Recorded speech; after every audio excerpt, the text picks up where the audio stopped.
Allah, aku tidak akan mengganggu kalian.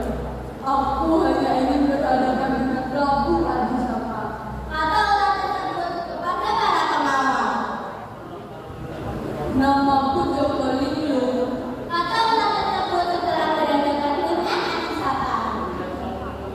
Aku dinamakan Linglung karena aku tidak tahu siapa orang tua asliku. Menurut orang yang merawatku, aku adalah anak dari Raja Prabu Adisaka. Demikian orang tersebut menjelaskan. Apa maksudmu? Tidak mungkin aku mempunyai anak yang wujudnya ular seperti dirimu. Jawab Adisaka kaget.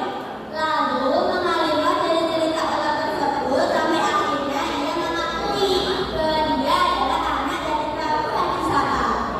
Setelah mendengar cerita orang tersebut, Prabu Adisaka yang terkenal sebagai raja yang bijaksana pun memaklumi permintaan orang tersebut.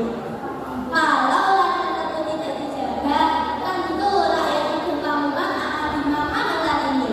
Batin Adisaka. Akhirnya Adisaka menemukan akal.